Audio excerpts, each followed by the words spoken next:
Hello YouTube, this is Morgan, Airspeed Prime here with the next episode of my Airspeed Plays TCG videos.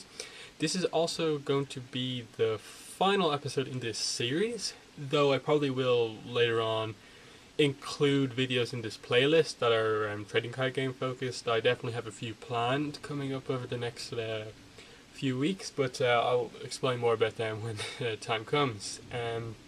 But for now, this is going to be part 7, the results, the conclusion of this 7-part series, where I'm going to rank under a series of categories the 4 main games I talked about. Cardfight Vanguard, Pokemon, Yu-Gi-Oh! And Magic in order, and then maybe decide which I still consider the best game and stuff like that. And the categories in short are the product available for it, how collectible are the cards, game mechanics / gameplay, so how the game plays, card design, how the cards look and so on, how well are they designed, and finally metagame, how well is the metagame organized, how easy is it to get into it, and variety. Some of the categories link into some of the other ones minorly, and that affects other categories, but for the most part it's fairly basic. I'll just briefly start off in that I did promise I'd have this video out before Christmas. Unfortunately, I got really busy Christmas Eve when I planned to record it, and just didn't get the chance to do it.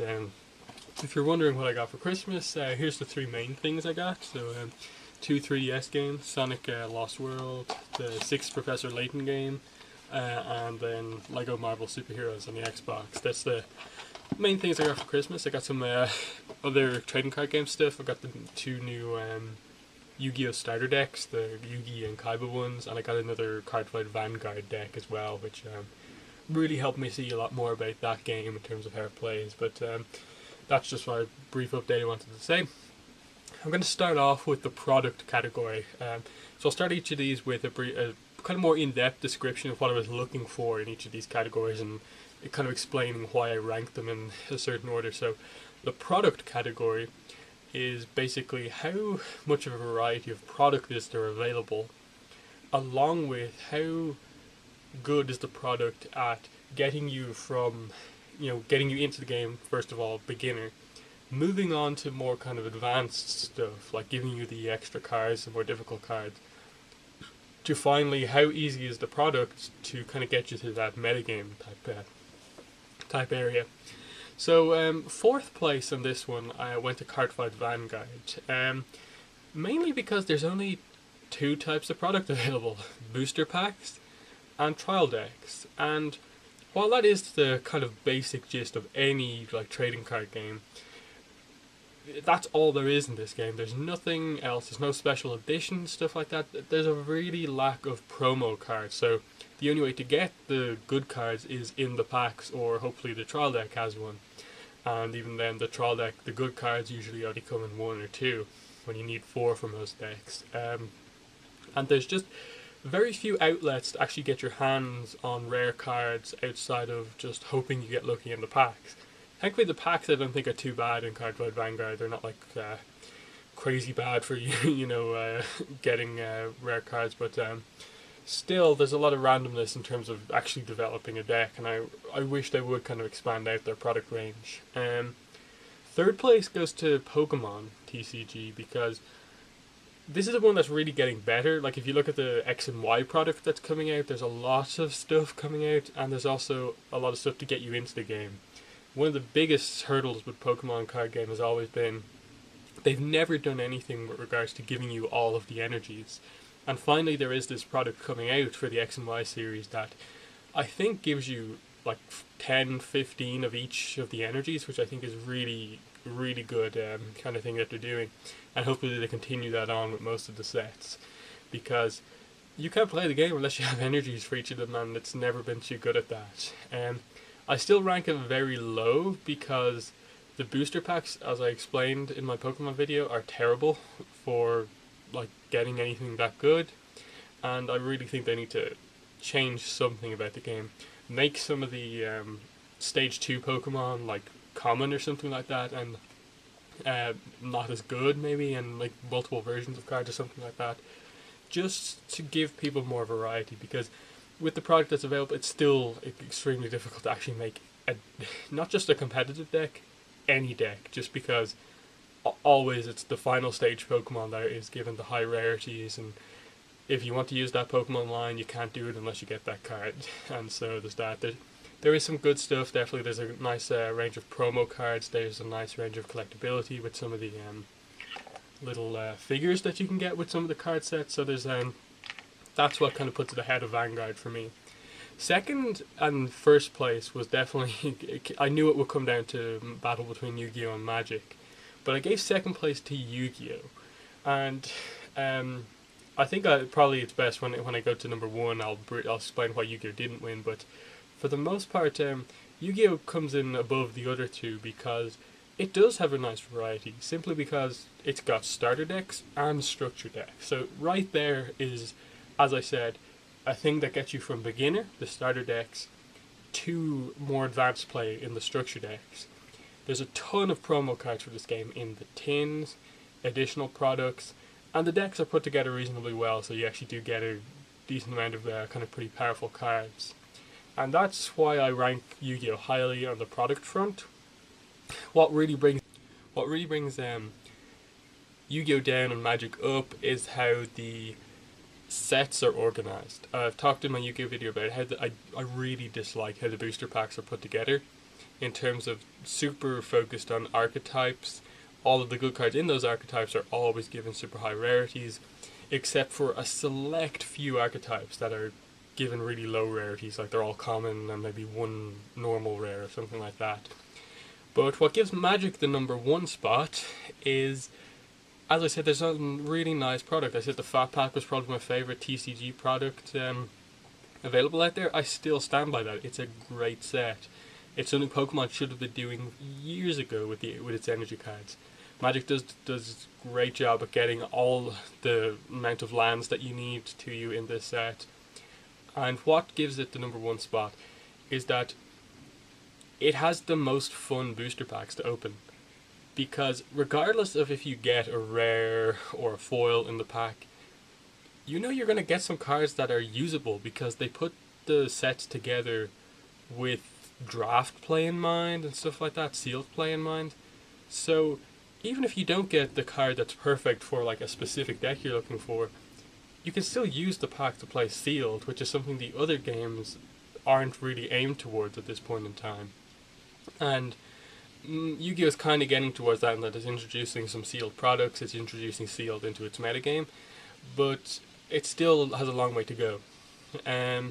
Next up I'm going to go to collectability, and this is a combination of, how good is the game ignoring, like, actually playing the game and deck building and stuff like that, just collecting the cards because you like the way they look and stuff like that. How good is the media behind that game, in terms of, if I don't play the game, how much do I care about it? So, fourth place goes to Magic, simply because it's the only one of these card games that doesn't have a TV show behind it to really give you a kind of incentive into understanding what the cards are outside of being a card in the game. Like, there is lore to Magic, and some of the cards have it written on the bottom. They introduce a certain level of lore in each of the sets. The Fat Pack has a little insert that explains some of it. There are novels, but they're way behind the sets. And I just think they need to do a much better job at actually telling you about the lore of this game, because from what I could piece out, it is actually pretty interesting, with the whole idea of planeswalkers being this continuous thing among all the sets. Yet the reason why all the sets have different themes is because it's these planeswalkers going between all these different kind of planes, realms of existence, and that's why the different types of cards look so kind of different. Like the Theros set, which I talked about in my review of Magic, is a kind of Greek mythology inspired set. I think they had a kind of a horror themed set like just before that and stuff like that. And that's explained with the planeswalkers being able to switch between different kind of realms and stuff like that. That's cool, but it's not blatantly obvious just through the cards. There's no show behind it or anything like that. There's no easy way to just get into the lore of Magic, and so I find there's very little kind of incentive to just buying packs without wanting to play the game, and so the collectability is low. Also, taking into account the fact that there's very little rarity in this game, commons, uncommons, mythics, and rares, all are just standard cards. There's nothing shiny to them. The foils, I don't think they don't look great compared to other card games, and they're pretty hard to get. And there's not much of an incentive because, like, it's not the super rare cards that are foil. Most of the time, you'll just get a common that's foil and stuff like that. So, I find Magic has very little collectability if you don't play the game. Third is Cardfight Vanguard, which I'm mainly putting in third place because it's not quite as popular right now. And I don't think the anime, which I've watched a few episodes of, is as good as the other two shows anime at making you care about the cards, the monsters and stuff like that in it. It's okay, and like there is a level of like, oh, I want to play that character deck, but the specific monsters don't really hold a level of too much collectability and stuff like that. Just because I think the card game kind of doesn't work so much towards that. I like the shinies are really cool. Like the cards look great, and as I'll talk about in the card design section, and that adds to the collectability in that there's a nice level of kind of anime stuff, real good variety of art. The rarities are okay, just not quite the story to them. Where like there's not much of a kind of like mythology to the game, as far as I can tell, at the very least. So, Card Vanguard in third, Yu-Gi-Oh second place, because I think the show does a really good job at actually presenting you a reason why you should like the cards, because the whole setup for Yu-Gi-Oh is that the monsters in the past were played in like ancient Egypt as actual monsters, like summoned by sorcerers and stuff like that, and then Pegasus from the first series was like an archaeologist, discovered this and made a card game out of it, and that's the whole explanation for it. And so all of the cards in the game are actually monsters from the past, and there's like a level of that.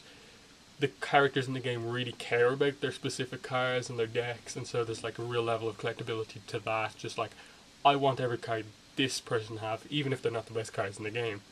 Like, I think pretty much everyone who has been playing Yu-Gi-Oh for a while owns a Blue Eyes White Dragon, owns a Dark Magician, owns a Red Eyes and stuff like that. If you're more to 5D, you have a Stardust Dragon, and you have a Utopia from the newest series, and there's that to it. It just, they don't put as much emphasis anymore in the show on this kind of lore around the game. There's a certain amount of story to the cards. Like a lot of cards do link into each other through the art, and like Magical Scientist, I think one of the other scientists makes some of the other sets of cards, and it's really interesting, but not quite worthy of first place. First place goes to Pokemon because it's got a really popular series of games. It's got the anime. Instantly, you care about the Pokemon, which are available in the card game, and for that reason alone, I think you have to give it to Pokemon. They've done a really good job at making the rares look great. Like when you pull a shiny in Pokemon, it's amazing partly because most of the time you don't pull a shiny, and then even the full art cards and stuff like that look amazing and stuff like that. So there's a nice level of like, the cards look great, you care about them because of Pokemon and the kind of whole game anime behind them, and there's a real level of collectability just in general in the game, not because it's the card game, just the brand as a whole. So that's why Pokemon wins out. Next up, arguably the most important category, and the one that, even though like all of these categories are technically equal, if there was ever a tie, the winner of this category would be the one that ultimately I'd have to give it to, because gameplay and game mechanics is the key to any card game. Because the whole idea about this series is that you actually I'm playing the games. So, fourth place goes to Pokemon. Simply because I think it's just the lightest of all these games in terms of mechanics. It's the easiest to play. It has the most emphasis on stuff like coin flips to determine like special abilities and stuff like that. There's most of the card effects are very simplistic. There's nothing overly crazy. Combos are pretty limited in the game too, outside of just drawing cards and getting, the next evolution in the line and getting that up quick. And then, as I said, the key card mechanic in the game really is the ability to put multiple energies on the field at one turn, and outside of that, there's no way to really kind of outpower that. And just there's a very limited kind of aspect to the game. Add to that most of the cards are pretty difficult to get, and a lot of the time, if you're not getting into it super competitively, you're not going to have like a crazy amount of stuff to do in a Pokemon game. It'll be very kind of boring unless you have all the cards you need to make a combo deck. Because if you just play two starter decks against each other, the only thing you can do in the game is set up your most powerful monster, and hopefully by the time you have that done, you won't have lost the game. So there's not much to the game. It's just not really the game that came out well from this in terms of gameplay.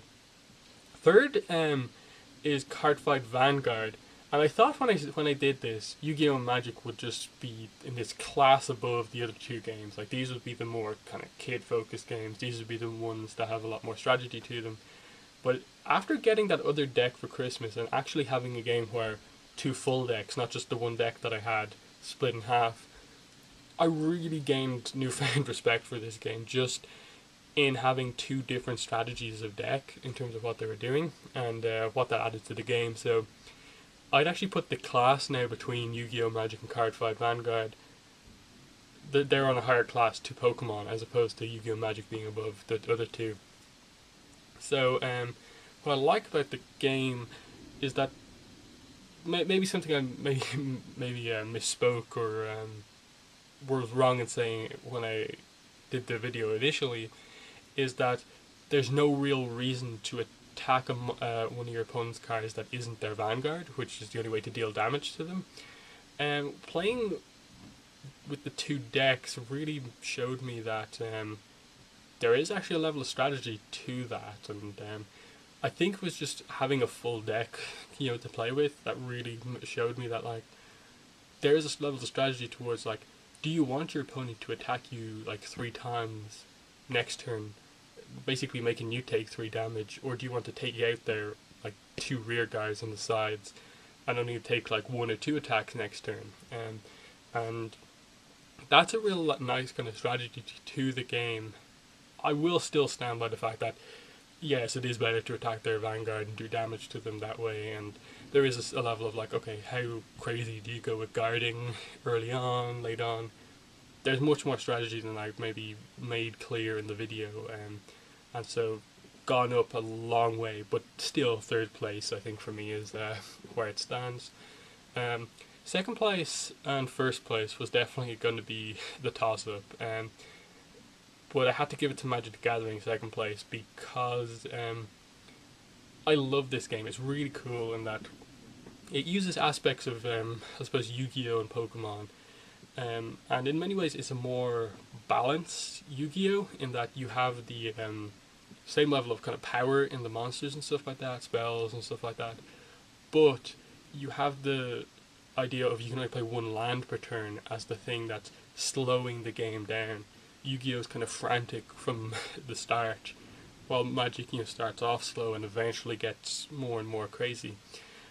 But I do find playing games of Magic that it is super slow at the start unless you have like a deck built to go at the start. And while that's to some I suppose that would be a positive, I do like a nice level of freedom in these types of games, and just being really limited for the first like 2-3 turns of the game is not really what I'm looking for in a card game. It is really cool, and I'll give it a lot of credit because of the way the product is made, and it's really easy to make decks that do certain things, and the cards are kind of well balanced against each other, and it is definitely more balanced than Yu-Gi-Oh! But I do have to give the number 1 slot to Yu-Gi-Oh! Because of the level of freedom, the level of strategy, the variety of strategies available in the game, in that there's so many different aspects of the field. There's spell and trap card zones, magic card zone, graveyard, deck, extra deck, field card zone. And because of the way the game is done, there's a lot of blurred lines between like what they are. Like once a card's in the graveyard, doesn't matter a lot of the time because you can get it back. If a card's removed from play, there's cards that can get it back. You can get a card out of your deck with other cards and stuff like that. And there's even trap cards that are monster cards as well, and so on. The game works really well at that. I like how quick paced it is, and you can actually do something crazy on your first turn, and you're not limited by energy or anything like that. Having to like rank up your vanguard for 3 turns before you can use certain cards. That you can actually, if you have the right cards in your hand, do the aim of your deck on the first turn if you wanted to. There's the potential for that. There's a nice balance between attack and defense in the game, and I just love that there's so many possibilities of combos in this game that the other games I don't think quite have. But Yu-Gi-Oh gets the top slot for me, just a little bit ahead of Magic, and I can definitely understand why people would say Magic is a better game because they like a little bit better balance. And I will say, like, metagame Yu-Gi-Oh wise, definitely it could use a bit of kind of Magic's kind of slowing down near the start. But just playing a few decks against people that aren't trying to be too aggressive and competitive, Yu-Gi-Oh I think works the best. But I'll get into metagame later on. Okay, the next category is card design. So this one is mainly going to be about how the cards look, pretty much. Just how well they are designed in terms of, how nice is the art overall over the series, how well does the card display that art, how well does it display effects, some of the lore and stuff like that, card name and stuff like that. Just what's the design of the cards like and stuff like that. This kind of also includes the rarities of the cards, which is something from collectability, but I think it's an important role here in the game as well. Fourth place I've got to give to Yu-Gi-Oh! Simply because it's the one game that really hasn't advanced the look of the cards at all since it's begun. It's introduced new cards like synchros and XEs and fusions, rituals and stuff like that. But fundamentally, if you look at a effect monster from the first set compared to an effect monster from the newest set, the cards look identical. Obviously the text has gotten a lot bigger because the effects have gotten more advanced as the game's gone along, but the actual look of the cards in terms of everything about them is the same. This is the same style of art depending on the kind of theme of the card. The art is the same size on the card, the text is the same, and nothing's really changed about it. Even Magic the Gathering, which is the oldest card game on these that I'm kind of comparing here, has this advanced the look of the cards over time and modernized it. Yu-Gi-Oh!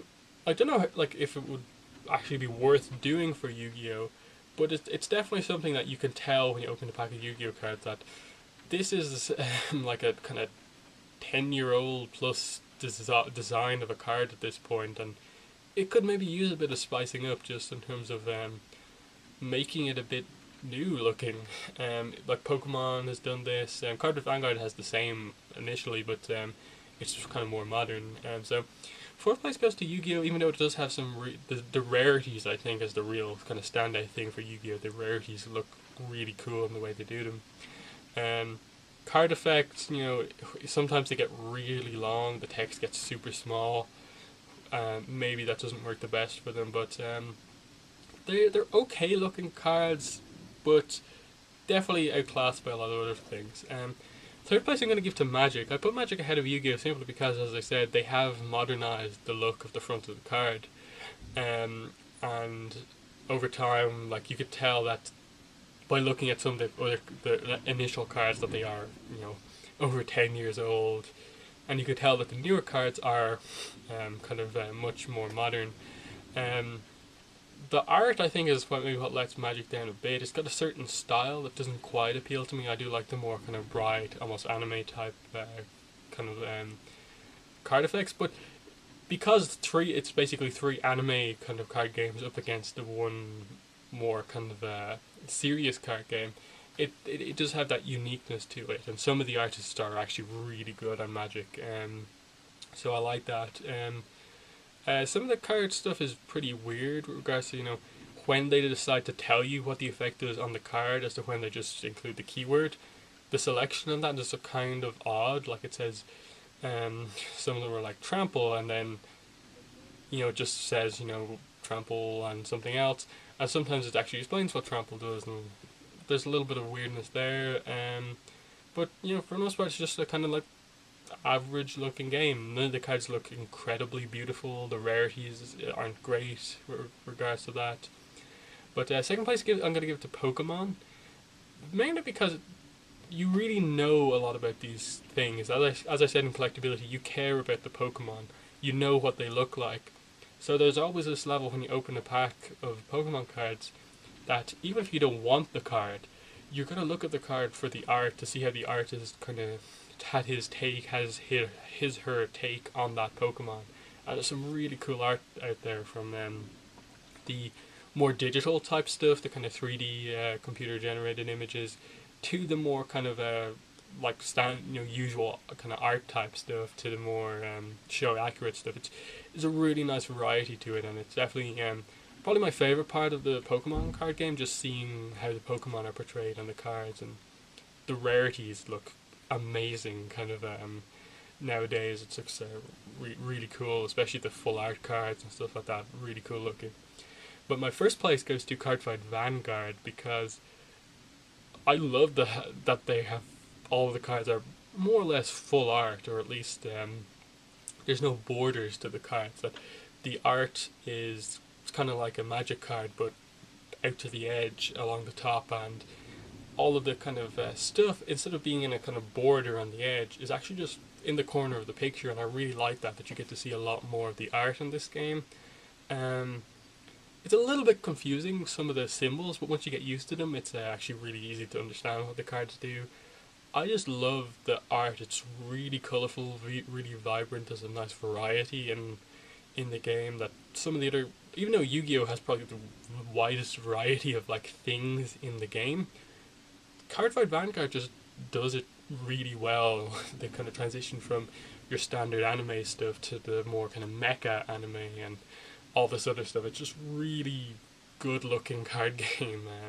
Makes it very unique compared to the other ones that don't have each card full art, and then this one does. It's really cool. But I'll finish off with metagame. And there's a few things that come into play with metagame. That's obviously how easy it is to get into the metagame, the variety in the metagame, and also how well it's organized. That being, how popular it is and stuff like that, how easy is it, and so on. But fourth place goes to Pokemon, and I'm putting this down here mainly because I think it's really difficult to get into Pokemon competitively, simply because of the way the packs are organized, and unless you buy singles, I don't know how people do it really. Like, if you just buy packs of cards, I don't know how people build a deck of Pokemon cards, because the game is run by the most powerful cards, which are all of the final stage Pokemon. The legendary Pokemon are always given high rarity, so even like powerful basic Pokemon are pretty much given powerful rarities. And as I said before earlier on with this video, it's not just hard to make a competitive deck in Pokemon, it's hard to make any deck, just because you need multiples of that final stage Pokemon, because they're going to be your best card in your deck. So there's that. From what I can tell, the competitive scene in Pokemon is pretty well organized. There's a decent variety to decks. It's just so difficult to get into that I'm kind of struggling a little bit here to kind of put it anywhere else but fourth. Third is Cardfight Vanguard, and I'm putting it here just because I know very little about the competitive scene of Cardfight Vanguard. I'm putting it here also because I don't think the metagame is too much different than just battling trial decks against each other. And as I said, a lot of the cards, even though they're like considered a different tribe archetype, have the same effects as other cards. Like, especially the dual trial decks, even though there's a different style in the way the two decks that I have play, a lot of the cards just had the same effects, just they're that kind of deck's version of that card, and it was kind of like, is this what all of the whole game is like? There's definitely some interesting card effects in there, but some of them are very samey, and I just kind of wondered like how much of a variety is there in the end game. Um, from what I can tell, the packs aren't too bad for getting like powerful cards out of them, but I'm just like I don't think it's the competitive scene in Cardfight is as big as the other ones. Second place I'm going to give to Yu-Gi-Oh because it's probably one of the biggest organized kind of in terms of a metagame out there, competitions, tournaments, and stuff like that. I'd say it's reasonably easy to get into Yu-Gi-Oh competitively because, as I said, the product allows for a lot of promo cards. So, as I said, just buying a few decks, buying a few of those kind of tins, buying a few of the other products, you get a lot of powerful cards. And even though they don't add towards a specific deck, maybe they're just generally powerful cards, you can actually make a decent deck and actually try your hand at a competitive thing. With Pokemon, as I said, it's hard to make any deck. With Yu-Gi-Oh, it's actually easy just to put together a deck of cards with no real theme to it, just generally good cards and play reasonably well. It is very expensive to get into the game on the highest level, which is why I put it second place. There's a I know people in the Yu-Gi-Oh kind of community complain about the variety, but Konami I think do their best with the rest of like ban lists and taking out super powerful cards that are just like dominating the metagame. And so there's that to it too. That if something's just completely dominating, they do something to kind of balance it out. But I think just the fact that it is so expensive, like you want to play that deck, you need these 5 cards times 3. That's going to cost you a lot of money just to get those cards because they're all high rarities. I don't think it's as bad as Pokemon because, as I said, you can actually put together some form of a deck, like even just using the commons, but it's not too bad. First place goes to Magic the Gathering in terms of metagame. I think it's organized exceptionally well in terms of they have every time there's a tournament they have a stream up on their official Twitch page where you can watch the tournament. They've got like proper commentators who know a lot about the game on board and are good announcers. Um, um, there's a nice level of like there's a pro tour and stuff like that. There's people considered Magic the Gathering pro players and stuff like that, and that's really cool to me that there's that level of kind of organization in the game. They do a nice mix of standard constructed decks where just from the packs that are out you make decks, and also limited where you're draft limited and stuff like that where you just open packs and make a deck from those, and they actually do that in the kind of pro tour level competitive scene. And that's what I like about it, in that you can basically on that pro level do that just at home with packs of cards and stuff like that. It's really just well done, and I think key to this game is the fact that the commons and uncommons in the sets are nearly more important than the rares and mythics in the set, because a lot of the rares are like really high cost cards that can win you games if you get them out, but you're rarely going to get them out, so you're relying a lot on those kind of commons that that cost 2, 3, 4 mana that are common and uncommon to really do most of the work in your deck, and so there's a nice variety in the pack of that. So that's what I gave that to. And then I didn't really put a kind of a organization really on this, but I think ultimately the game mechanics gameplay list is my list in order of preference for me out of everything. I would put Pokemon last because it's a combination of product. Booster packs are I don't like opening packs of Pokemon cards that much because I know I'm going to be disappointed for the most part, and then playing the game isn't as good as the other ones. Third is Cardfight, which I really like to play. It's very different to Yu-Gi-Oh and Magic, which is nice sometimes. There is a level of strategy to it, but it's not about combos so much as making decisions in the game. Magic comes second, and it's definitely the game that was the biggest surprise, I think, of this whole thing to me, that I got into it and was just like, why haven't I played this before now? And I do like the way it has that a nice mix of decision, kind of tempo to the game, and also strategy combos.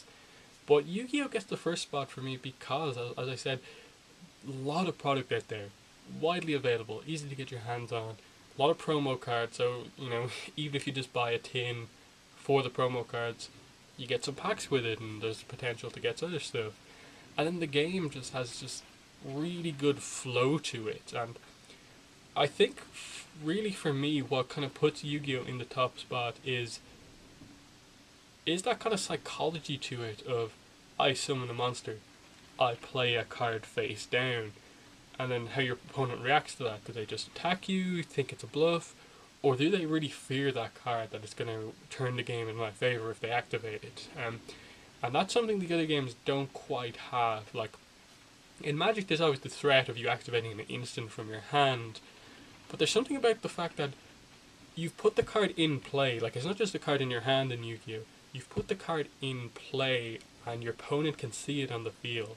But they don't know if it's just like spell that you can't activate during your turn, and it's a kind of bluff, or if it's something that's going to ruin their day. And I think that's really what gives Yu-Gi-Oh! The advantage overall in terms of gameplay and stuff like that. I like the fact that there isn't much like slowing the game down. There's a nice flow to it, and if Konami does a good job of balancing the game out a bit more, like they're doing right now, introducing more draft kind of dynamics into the game, it's just going to get better and better.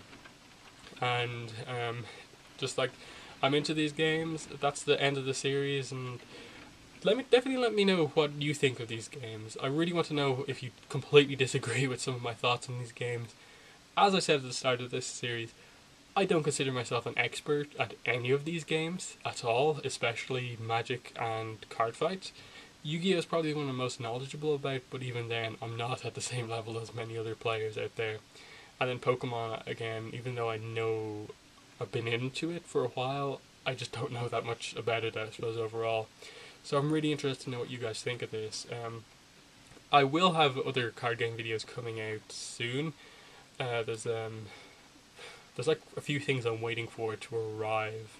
One is a new card game that I really want to show off. It hasn't been covered too much. I'm really eager to get my hands on it and show you guys what it's about. There's another new card game out in January that I also want to show off my channel. And yeah, I'll probably, if I ever get like other cards, I'll probably do some pack openings on my channel as well. So look out for that as well. Just a quick channel update at the end of this. We'll be doing some Sherlock reviews. Obviously, the new series is starting in less than a week at this point in time, just like 4 or 5 days or something like that. I can't quite remember. Yeah, I think it's 5 days, I think. But yeah, I'll definitely look out for that. I'll do a review for the first 2 seasons, like as a whole, and then I'll review season 3 individually. So thanks for watching this series. Definitely let me know what you think in the comments. Thanks for watching, and bye.